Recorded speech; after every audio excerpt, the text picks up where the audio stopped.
from the east, the man with an evil plan. It's Micah Silverhand.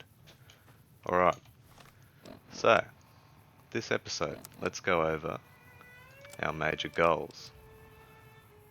We need to further ingratiate ourselves with the residents of Goodsprings, bring them under our evil sway, and prepare for the ultimate betrayal, where we reveal our greasy nature.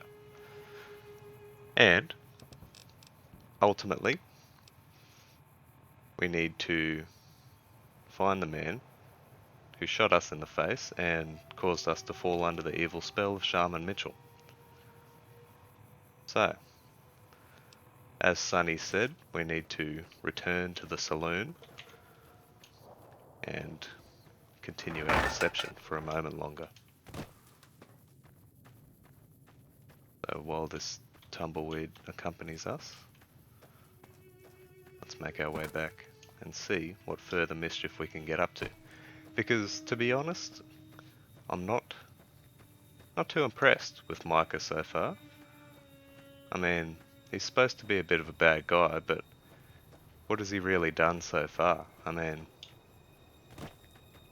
he's killed some potentially endangered species. That's negligible.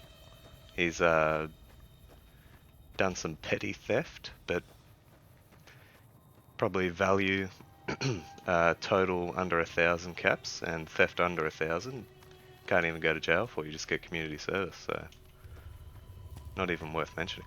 So we'll keep our eye out for any opportunity we can to really just cause some devious mischief. Oh, hello. If you don't hand Ringo over soon, I'm going to get my friends and we're burning this town to the ground. Got it? We'll keep that in mind. Now, if you're not gonna buy something, get out. What the hell is your problem? What a tough character. Putting the heat on Trudy. Well, you've been causing quite a stir. Glad I finally got to meet you. Welcome to the Prospector Saloon. Yeah, what was that ruckus? Looks like our little town got itself dragged into the middle of something we don't want anything to do with. About a week ago, this traitor, Ringo, comes into town.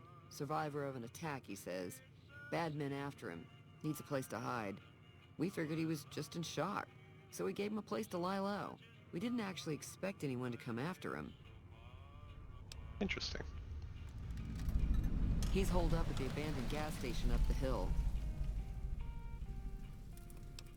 No, we don't want to reveal that we have these kind of thoughts yet, okay? Don't talk about murdering. Some of the others, like Sonny, will probably stand up for Ringo if he asks for help, which he hasn't. Personally, I hope he sneaks out of town one night and takes the powder gangers with him. Chain gangs, really. The NCR brought them in from California to work on the rail lines. Problem is, it turns out that giving convicts a bunch of dynamite and blasting powder isn't the best idea. Was a big escape not too long ago. Some of them stuck together so they could make trouble. That's what we're dealing with now. As an Australian, I immediately feel a natural affinity towards convicts, so I'm liking the sound of these powder gangers. Alright. Yeah. Do you know where the Grease Lord himself, Benny, has gone to? Not much, other than they're a bunch of freeloaders who expected a few rounds on the house. I was able to get them to pay up, though. Of course, one of the great cons did knock my radio to the floor, by accident, and it hasn't been working since. Okay, who asked about the radio? They were having some kind of argument about it, but the guy in the checkered coat kept shushing them.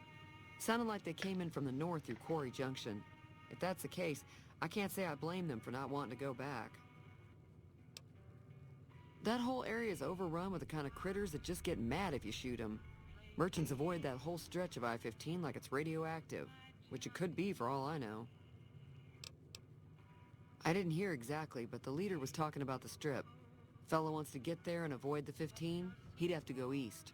Take Highway 93 up. I would like to avoid death. Ooh, so here's another opportunity to ingratiate ourselves. We need to gain the trust of these townsfolk so the betrayal hurts even more. Sure, the outside looks okay, but I think something broke on the inside. There'd be caps in it for you. I do like to hear what's going on in the world. And that Mr. New Vegas seems like such a gentleman. Ah, yeah, so I'd like to retract a bit of slander that appeared in last episode. I've received some feedback and yeah, I really see the error of my ways in how I talked about the robot in town. I believe I used the term killer robot and that he was a menace that might destroy humanity, but yeah, actually not the case. He's quite a nice machine, and I made a severe and continuous lapse in judgment. So please, I've never done anything like this, so just just forgive me. I know that thing as much as anyone else around here.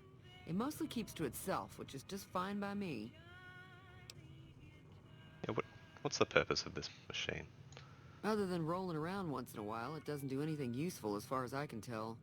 I don't know why it took an interest in you, but I'd be careful. It's never helped anyone before. Hmm. It acts friendly enough, but I don't trust that whole cheerful cowboy act. I find it all very creepy. Fine by me. Okay, let's see if we can gain some capital. Got a special discount for you, after what you done for us. Oh, thank you. So lovely. So she's interested in the biological components of the horrible lizards we killed earlier. She's offering a bunch of food and drink, which I'm not too interested in at the moment. So I'll take some cold hard caps. Pleasure doing business with you. Okay, let's see if we can take a Be look at the careful out radio there. for her. Because remember last time we chose repair as a tag skill, so got pretty good repair. Yeah, so an examination of the radio's internal components reveals that several parts and connections were propped loose when the radio hit the floor. So you only need 20 repair, we've got 45, easy fix. Excellent. Feeling thirsty? I can take care of that. Yeah, I heard it turn right Oh, back on after easy you got done 50 tinkering caps, with it. delicious. Here's some caps for the work.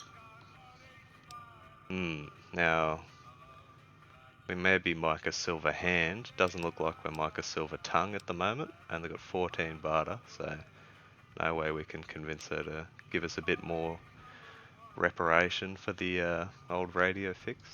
You're welcome. Alright. Be careful out there. Now, this conflict between the Powder Gangers and the residents of Goodspring, it sounds like a good opportunity, a kind of fistful of dollars style, to play them against each other and make sure we come out on top. So,